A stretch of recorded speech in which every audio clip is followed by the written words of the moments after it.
Hello students. In the first part हमने discuss किया था माइकलसन इंटरफेरोमीटर की फर्स्ट एप्लीकेशंस जो थी हमारे पास measurement of the wavelength of the monochromatic source of light. And हम डिस्कस कर रहे थे सेकंड एप्लीकेशन जो थी स्टैंडर्डाइजेशन ऑफ मीटर। तो आज हम वहीं से स्टार्ट करेंगे जहाँ से हमने कल छोड़ा था। तो लास्ट लेक्चर में हमने डिस्कस किया था कि जो एक्सपेरिमेंट सबसे पहले परफॉर्म किया गया था to measure the wavelength, to measure the standard metre in terms of the wavelength of the cadmium red line was first performed by Michelson and Benoit in 1895. तो ये पॉसिबल नहीं था to count the number of fringes which cross the field of view. अगर हम एक जो one of the mirrors of the Michelson and interferometer is moved through whole length of 1 meter. Therefore, जो उस प्रॉब्लम को solve करने के लिए क्या किया गया कि कोई भी जो मिरर है, जो मिरर M1 है, उस मस्ट नॉट बी मूव्ड, उसको हम मूव नहीं करेंगे through a distance of more than 10 centimetre. तो 10 सेंटीमीटर को हमने क्या मान लिया, सब स्टैंडर्ड। तो इन प्रैक्टिस हमने क्या क्या यूज़ किया, इसमें एटेलॉन्स का यूज़ किया, 9 एटेलॉन्स का। जो हर एक एटेलॉन था वो दूसरे एटेलॉन का क्या था, twice the length of the preceding etalon. जो लेंथ थी शॉर्टेस्ट एटेलॉन की वो क्या थी, 0.390625 mm end of the longest was 10 centimetre. Experiment को हमने 2 पार्ट्स में डिवाइड कर दिया था, ये हमने लास्ट लेक्चर में डिस्कस किया था। फर्स्ट पार्ट हमारे पास क्या था एक्सपेरिमेंट का, हम लोग क्या देखेंगे कि the number of wavelengths of the monochromatic cadmium light is counted for the shortest etalon. And second part of the experiment हमारे पास क्या है कि हम length of the second etalon को कंपेयर करेंगे विद द शॉर्टर एटेलॉन। इस प्रोसेस को हम कंटिन्यू रखेंगे। देन जो लेंथ ऑफ द सेकेंड एटेलॉन है उसको कंपेयर करेंगे थर्ड एटेलॉन से, फिर थर्ड को फोर्थ एटेलॉन से, टिल हमारे पास क्या आ जाएगा, 10 centimetre etalon is known. From 10 centimetre etalon को डायरेक्टली हम लोग किससे कंपेयर करेंगे, 1 मीटर से। तो हमारे पास क्या आ जाएगा, इसके अंदर हमने क्या रिप्रेजेंट कर देंगे, standard metre is represented in terms of the wavelengths of red, green and blue lines of cadmium. तो आज हम पढ़ेंगे इन डिटेल द फर्स्ट, पहले हम पढ़ेंगे in detail first part of the experiment, then हम डिटेल में पढ़ेंगे second part of the experiment.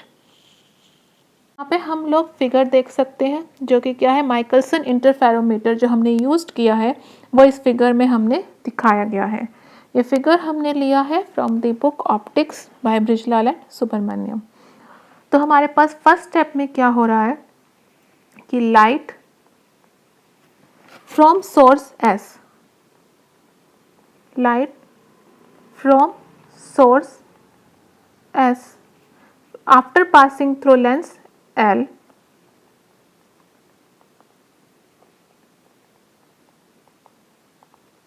After passing through lens L, light हमारे पास सोर्स S है, तो सोर्स S मतलब जो लाइट हमारे पास है फ्रॉम S, लेंस L के से पास होने के बाद किस पे इंसिडेंट हो रही है, on the glass plate A, is incident on the glass plate A।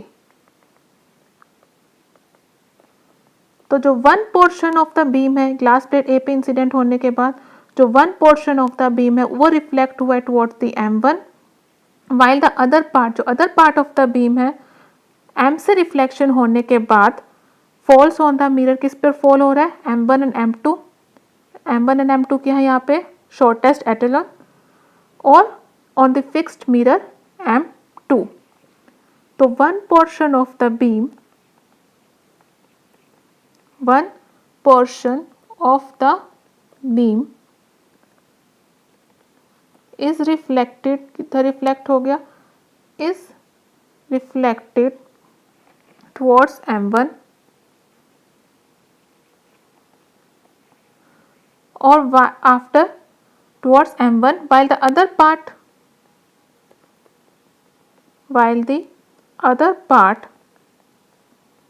after reflection from M falls on the, after reflection from M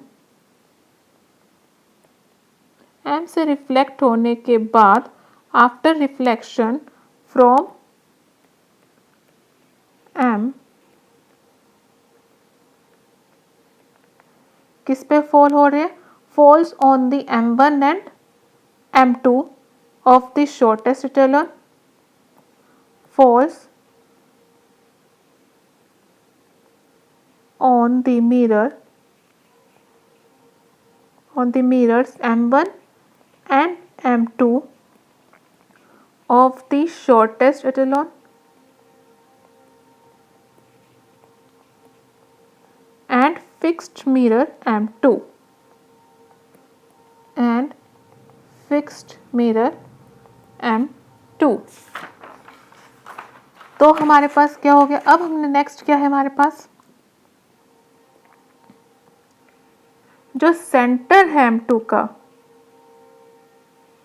centre of M2, तो वो क्या है? प्लेन पैरेलल है एंड अबव द प्लेन क्या है? इन जो centre of M2 है वो क्या? Lies in horizontal plane parallel, और किसके ऊपर है? अबव द प्लेन कंटेनिंग, जहाँ पे क्या? Containing the centres of M1 and M2।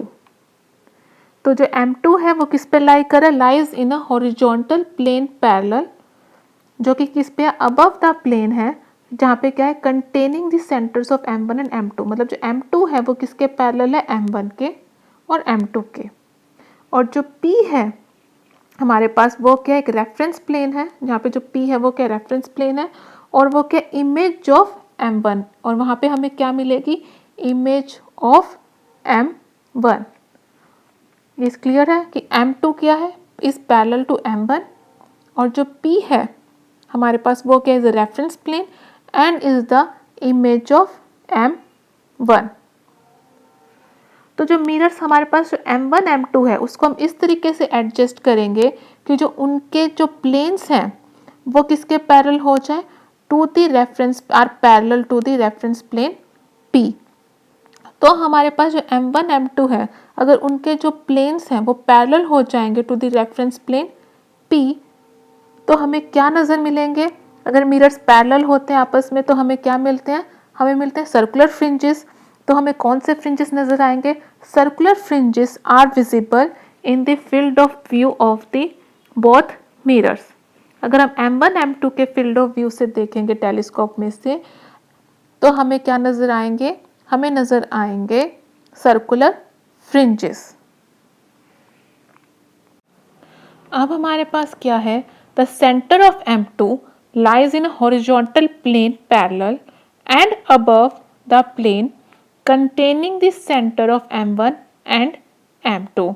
मतलब जो M2 हमारा जो मिरर है वो M1 से क्या है? पैरेलल, और जो P है हमारे पास वो क्या है? Reference plane and is the image of M1। तो नेक्स्ट हमारे पास क्या हो रहा है? जो मिरर्स M1 एंड M2 हैं उन मिरर को हम ऐसे एडजस्ट करेंगे, the mirrors M1 and M2 are adjusted such that their planes are parallel,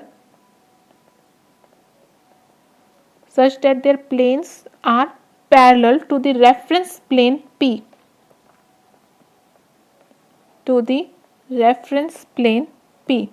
तो ये हमने डिस्कस भी किया था कि हमें सर्कुलर फ्रिंजेस कब मिलते हैं? जब मिरर क्या होते हैं आपस में? पैरेलल, और रेफरेंस प्लेन पे क्या है? Image of M1। तो हमें क्या मिलेंगे?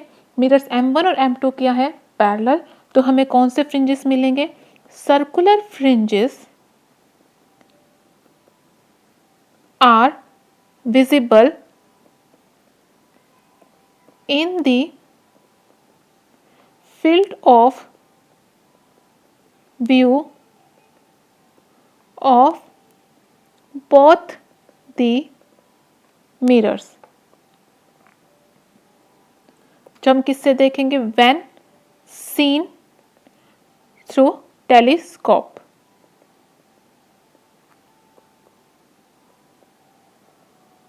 having small aperture। अब हम क्या करेंगे, हम जो मिरर M1 है उसको इस तरीके से एडजस्ट करेंगे कि जो रेफरेंस प्लेन P है हमारे पास वो क्या करे, makes an small angle with M1 and M2। मतलब वो जो M1 है पहले में क्या था, वो पैरेलल होंगे रेफरेंस प्लेन P के। जब M1 और M2 को हमने इस तरीके से एडजस्ट किया था कि वो पैरेलल थे रेफरेंस प्लेन के, तो हमें क्या मिल रहे थे, सर्कुलर फ्रिंजेस। अब हम मिरर M1 को इस तरीके से एडजस्ट करेंगे, जो हमारे पास रेफरेंस प्लेन P है वो क्या बनाए, एक स्मॉल एंगल बनाए with the M1 and M2। हम नाउ अब क्या होगा हमारे पास, the mirror M1 is adjusted. इसको हम किस तरीके से एडजस्ट करेंगे, is adjusted such that the reference plane P, reference plane क्या है हमारे पास, P image of M1 makes a small angle with M1 and M2।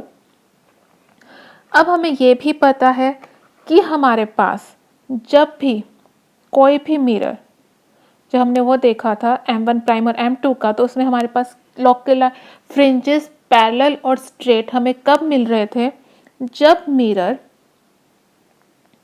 M1 M2 prime को इंटरसेक्ट कर रहा था फ्रॉम द मिडल। तो इसके अंदर भी हमारे पास हमें फ्रिंजेस स्ट्रेट और पैरेलल हमें कब मिलेंगे, जब रेफरेंस प्लेन P जो है वो इंटरसेक्ट करेगा प्लेन ऑफ M1 को जस्ट इन द मिडल। तो हमें क्या नजर आएंगे, straight line fringes are obtained with white light. Straight line fringes are obtained with white light. तो हम क्या करेंगे, when the reference plane P, इस चीज़ का ध्यान रखना है कि हमें सर्कुलर फ्रिंजेस हमें कब मिलते हैं और हमें स्ट्रेट पैरेलल फ्रिंजेस कब मिलते हैं। जब हमें सर्कुलर फ्रिंजेस देखने होंगे तब हम यूज़ करेंगे मोनोक्रोमेटिक कैडमियम लाइट का, और जब हमें वाइट पैरेलल फ्रिंजेस देखने होंगे तब हम यूज़ करेंगे, जब हमें स्ट्रेट पैरेलल फ्रिंजेस को देखना है तब हम यूज़ करेंगे वाइट लाइट का। तो when the reference plane P, क्यों यूज़ करेंगे, क्योंकि जो वाइट लाइट फ्रिंजेस जब हमने डिस्कस किया था तो उसमें हमें जो सेंट्रल फ्रिंज है वो क्या नज़र आता है, डार्क, और उसके अराउंड में हमें फ्यू कलर्ड फ्रिंजेस नज़र आते हैं। जो सेंट्रल डार्क फ्रिंज होता है वहाँ पे हम क्या होता है, हमारे पास ज़ीरो पाथ डिफरेंस दोनों रेज में क्या होता है, ज़ीरो। तो इसलिए हम लोग वाइट लाइट का यूज़ करेंगे ताकि हमें सेंट्रल डार्क फ्रिंज का अच्छे से पता चल सके। When the reference plane P intersects the plane of M1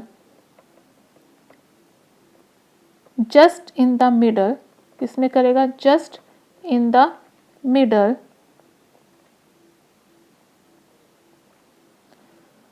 तो हमें क्या मिलेंगे, इंटरसेक्ट करता है तब जब प्लेन P जो है M1 को इंटरसेक्ट करेगा जस्ट इन द मिडल, तो हमें कौन से फ्रिंजेस मिलेंगे, straight line fringes are obtained. कौन से लाइट हम यूज़ करेंगे स्ट्रेट लाइन देखने के लिए, विथ वाइट लाइट। तो हमें क्या मिलेंगे, अगर ये हमारे पास फील्ड ऑफ व्यू है, ये हमारे पास मिरर M2 नज़र आएगा जो फील्ड ऑफ व्यू में, ये हमारे पास फिक्स्ड मिरर M2 हो गया, ये M2 हो गया स्मॉल मिरर जो हमारे पास एटेलॉन था, और ये मिरर था M1। तो अब हमें जो रेफरेंस प्लेन P है वो इंटरसेक्ट करे किसको, प्लेन M1 को। तो हमें स्ट्रेट लाइन ऑफ फ्रिंजेस किस में फील्ड ऑफ व्यू में नज़र आएंगे, मिरर M1 के। तो हमें मिरर M1 के फील्ड ऑफ व्यू में क्या नज़र आएंगे, स्ट्रेट लाइन फ्रिंजेस। तो हमें जस्ट इन द मिडल अगर इंटरसेक्ट करेगा तो हमारे पास क्या मिलेंगे, straight line fringes are obtained with white light. हमें क्या मिलेंगे? Straight line fringes. अब हम क्या करेंगे? वाइट लाइट को रिप्लेस हमने किससे कर दिया? मोनोक्रोमेटिक कैडमियम लाइट के। Simple, monochromatic cadmium light. और फिक्स्ड मिरर, जो हमारे पास फिक्स्ड मिरर था, उसको हमने क्या एडजस्ट कर दिया? इस तरीके से एडजस्ट कर दिया कि वो परफेक्टली पैरेलल है किसके? M1 के। मतलब fixed mirror M2 is adjusted to be perfectly parallel to M1 या रेफरेंस प्लेन P। तो अब हमें क्या मिलेंगे? Circular fringes are visible in the field of view. तो हमें क्या नजर आएंगे? ये हमारे पास हो गया मिरर M2 का फील्ड ऑफ व्यू, ये मिरर M1 का, और ये जो हमारे पास मिरर M2 का। तो अब हमें यहाँ पे क्या नजर आएंगे? मिरर M2 के फील्ड ऑफ व्यू में सर्कुलर फ्रिंजेस। तो अब हमने क्या किया? वाइट लाइट को रिप्लेस कर दिया। वाइट लाइट, नेक्स्ट स्टेप हमने क्या किया? White light is replaced by monochromatic cadmium light से। जब हम रिप्लेस कर देंगे बाय मोनोक्रोमेटिक कैडमियम लाइट, अब हमने क्या किया? फिक्स्ड मिरर M2 क्या है? फिक्स्ड है, and the fixed mirror M2 is adjusted to be perfectly parallel to M1 so that हमारे पास क्या मिलेंगे? so that circular, हमें क्या नजर आएंगे? Circular fringes. जब दो मिरर्स आपस में पैरेलल होंगे तो हमें क्या नजर आएंगे? Circular fringes are visible in the field of view.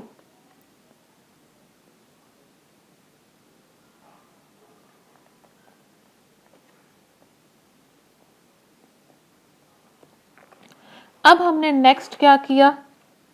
अब हम क्या करेंगे? सर्कुलर फ्रिंजेस हमें नजर आ गए। अब हमने मिरर M1 को मूव करेंगे। हमारे पास क्या है? जो मिरर M1 है वो क्या हो सकता है? मूवेबल है। तो मिरर, अब हम क्या करेंगे? हमें सर्कुलर फ्रिंजेस नजर आ रहे हैं। अब हम मिरर M1 को मूव करेंगे फ्रॉम E टू F, जो कि इक्वल होगी टू द लेंथ ऑफ एटेलॉन। जो लेंथ ऑफ एटेलॉन है वो भी कितनी है? L, M1 और M2। तो हम मिरर M1 को मूव करेंगे और काउंट करेंगे कि कितने नंबर ऑफ सर्कुलर फ्रिंजेस हैं वो क्रॉस कर रहे हैं फील्ड ऑफ व्यू को, उसको हम काउंट करेंगे। जब हमारे पास, हमें कैसे, हम कितनी लेंथ मूव करवाएंगे? Length of the etalon. फिर उसके बाद हम क्या करेंगे? मतलब जब लेंथ ऑफ एटेलॉन, मतलब मिरर M1 है वो F पे चला जाएगा तो वो किसके साथ पैरेलल होकर इंक्लाइंड हो जाएगा? M2 के साथ हो जाएगा। तो when the plane of reference P, अब प्लेन ऑफ रेफरेंस P किसको इंटरसेक्ट करेगा? In the middle of M2 को। तो पहले किसको इंटरसेक्ट किया था? M1 को। अब जब हमने M1 को E से कहाँ पे चला गया? मिरर F पे चला गया। अब किसको इंटरसेक्ट करेगा? Plane of reference P intersect करेगा जब in the middle of M2, in the middle of M2। तो हमें किस में नजर आएंगे? Straight line fringes will be seen in M2 with light. तो इसका मतलब हमारे पास क्या कंफर्मेशन आ गई कि जो हमारे पास, जो हमने मिरर M1 को मूव किया था वो उतना ही मूव किया था हमने जितनी की लेंथ थी ऑफ द शॉर्टेस्ट एटेलॉन। पहले हमें M1, हमने जो स्ट्रेट लाइन फ्रिंजेस वो देखे थे वो मिरर M1 में नजर आए थे। फिर हमने सर्कुलर फ्रिंजेस नजर आए और हमने मिरर M1 को मूव किया to equal to the length of the etalon. फिर हमने क्या देखे? हमने काउंट किए कि कितने नंबर ऑफ सर्कुलर फ्रिंजेस हैं वो क्रॉस कर रहे हैं फील्ड ऑफ व्यू को, आर काउंटेड। देन हमने क्या किया कि जो प्लेन ऑफ रेफरेंस P था उसको इंटरसेक्ट करवाया to the middle of M2। फिर हमें क्या नजर आएंगे? स्ट्रेट लाइन फ्रिंजेस नजर आएंगे इन M2 में विद वाइट लाइट। तो इससे हमारे पास क्या कंफर्मेशन आ गई कि जो हमने जो M1 को मूव करवाया वो कितना करवाया? To the length of etalon. तो हमारे पास क्या हो गया? फर्स्ट हमने क्या किया? फर्स्ट हमने किया कि mirror M1 is adjusted such that the reference plane P जो है वो स्मॉल एंगल बनाएगा विद M1 एंड M2 को। सबसे पहले हमने क्या करवाया, रेफरेंस प्लेन P को इंटरसेक्ट करवाए to the middle of M1 पे, तो हमें स्ट्रेट लाइन फ्रिंजेस नजर आई in M1 with white light. फिर हमने क्या किया, वाइट लाइट को रिप्लेस कर दिया मोनोक्रोमेटिक कैडमियम लाइट के, और जो M2 था उसको इस तरीके से एडजस्ट किया तो to be perfectly parallel to M1। जब दो मिरर्स पैरेलल होंगे तो हमें क्या नजर आएंगे, circular fringes are visible in the field of view. फिर हमने थर्ड क्या किया, हमने काउंट करे कि कितने नंबर ऑफ फ्रिंजेस है उन्होंने क्रॉस किया है। फिर हमने बाद में क्या किया, जो मिरर M1 था, अब वो कितना डिस्टेंस मूव कर दिया, लेंथ ऑफ द एटेलॉन, तो वो किसके पैरेलल में हो गया, M2 के साथ। तो अब हमने क्या करवाया, when the plane of reference, तो जब प्लेन ऑफ रेफरेंस P है जो कि क्या है, इमेज ऑफ M1, तो when plane of reference P, when plane of reference P intersects in the middle of M2, तो हमें क्या मिलेंगे, intersects in the middle of M2, तो हमें क्या मिल रहा है, straight line fringes will be seen in M2 with white light, with white light। तो हमारे पास क्या हो गया, तो हमारे पास स्ट्रेट लाइन फ्रिंजेस, तो पहले हमारे पास क्या थे, 3 मिरर थे, एक स्मॉल M1, एक स्मॉल M2, स्मॉल M1,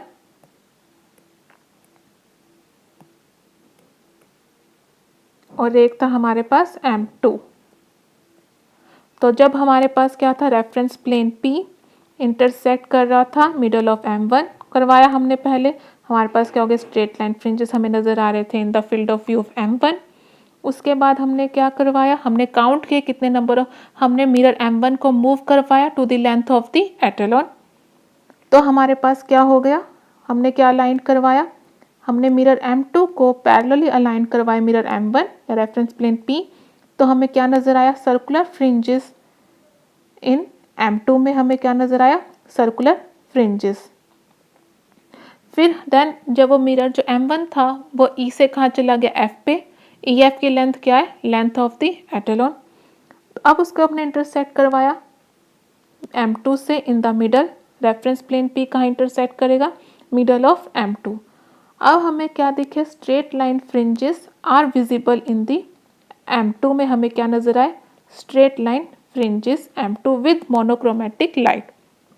तो हमें इससे क्या कंफर्मेशन मिल गया, और हमारे पास जो वाइट लाइट होता है उसमें जो सेंट्रल फ्रिंज जहाँ पे इंटरसेक्ट कर रहे हैं वहाँ पे हमारे पास क्या, 0 पाथ डिफरेंस, और हमें सेंट्रल क्या मिलेगा, डार्क फ्रिंज मिलेगा वाइट लाइट के साथ। तो इससे हमारे पास क्या कंफर्मेशन हो गया, पहले मिरर M1 के साथ कोइंसाइड कर रहा था, फिर मिरर M2 के साथ इंटरसेक्ट कर रहा था। तो जो मिरर M1 था उसने कितना डिस्टेंस मूव किया, लेंथ ऑफ द एटेलॉन, जो हमारे पास कितने थे, M1 और M2 के बीच में डिस्टेंस L। और फिर हमने क्या काउंट किया कि जब हमने मिरर M1 को मूव करवाया to the length of the etalon, तो कितने नंबर ऑफ फ्रिंजेस ने हमारा क्रॉस किया फील्ड ऑफ व्यू, वो हमने काउंट कर लिए।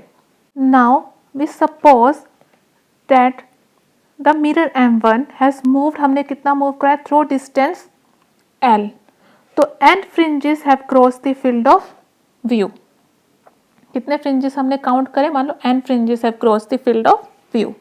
Then for a length L of the, किसकी लेंथ थी, L ऑफ द एटेलॉन, हमने कितना मूव करा, लेंथ ऑफ द एटेलॉन, वो हमने कैसे कंफर्म किया, हमने जब इंटरसेक्ट करवाया था रेफरेंस प्लेन P पहले M1 को, हमें स्ट्रेट लाइन फ्रिंजेस मिली थी, उसके बाद हमने P को इंटरसेक्ट करवाया था to the middle of M2, तो हमें क्या मिली, स्ट्रेट लाइन फ्रिंजेस।